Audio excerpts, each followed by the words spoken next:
গরু ডেকে আনছে গো। হ্যাঁ, এটা কত চাইতেছ গরু? 400 দাম হয়েছে পর্যন্ত? কিছু কিছু কিবা দাম হয়েছে? তাতে কি আজকে এটা বিক্রি করে যাইতে পারবেন বাড়ির? তো কই দিকে আইছিলেন আপনারা?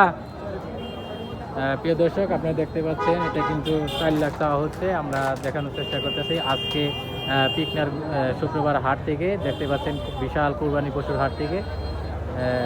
দেখা যাক কি হয়।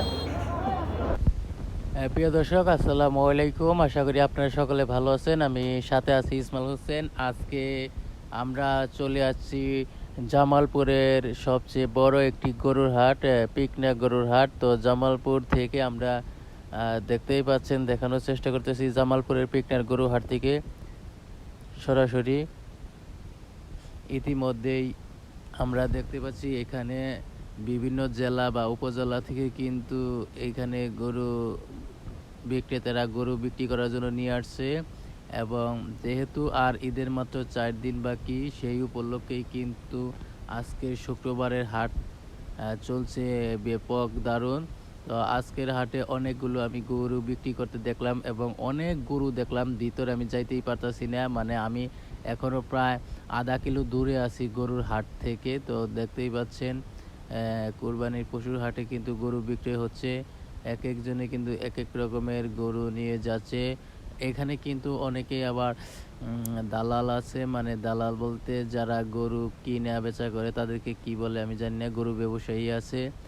তারা কিন্তু ঢাকায় বিক্রি করার জন্য তারা কিন্তু রেখে দিচ্ছে, ঢাকায় নিয়ে যাবে। এখান থেকে কিনে কিন্তু তারা আবার ঢাকায় বিক্রি করবে, বা এই হাট থেকে কিনে নিয়ে আবার অন্য হাটে বিক্রি করবে। যাদের ব্যবসা বা দালাল বললে যাদের কামি এগুলা, তো তারা কিন্তু এগুলাও আমি প্রচুর পরিমাণে দেখতে পাচ্ছি যে অনেকে কিন্তু গরু কিনতেছে আবার বিক্রি করার জন্য, মানে এখান থেকে গরু কিনে আরেক হাটে নিয়ে 2-1 বেশি বিক্রি করার জন্য তারা কিন্তু চেষ্টা করতেছে। আমরা এই মুহূর্তে দেখানোর চেষ্টা করতেছি জামালপুরের সেই বিখ্যাত হাট থেকে, পিকনার গরুর হাট থেকে অনেকগুলা গরুই কিন্তু এখান থেকে চলতেছে, বিক্রি হচ্ছে।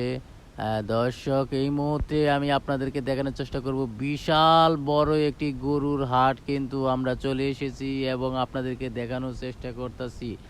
আপনারা দেখতেই পাচ্ছেন টাঙ্গাইলের জামালপুরের সবচেয়ে বড় গরুর হাট, বিশাল বিশাল গরু এখানে আমরা দেখানোর চেষ্টা করব। প্রিয় দর্শক, এই মুহূর্তে আমি কথা বলতে পারতেছি না, কারণ এইখানে অনেক শব্দ এবং প্রচুর শব্দের কারণে বা সাউন্ডের কারণে আমি অনেকের সাথে কথা বলতে পারতেছি না এবং প্রচণ্ড রোদের ভিতরে আপনাদেরকে ভিডিওর মাধ্যমে দেখানোর চেষ্টা করতেছি। যারা যারা গরু কিনেন অবশ্যই কমেন্ট করে জানাবেন। আজকে এই মুহূর্তে আমরা দেখানোর চেষ্টা করব কুরবানির পশুর হাট থেকে সরাসরি। আজকে দেখেন গাইস, দর্শক তারা হাসি মুখে কিন্তু গরু কিনে নিয়ে যাচ্ছে। অনেকেই বলছে গরুর দাম কম, আবার অনেকেই বলতেছে গরুর দাম বেশি। আসলে এক একজনের এক এক মন্তব্য। যারা বিক্রেতা তারা বলছে গরুর দাম কমই আছে, আবার যারা ক্রেতা তারা বলছে গরুর দাম অনেক বেশি। আসলে আমি এখান থেকে এসে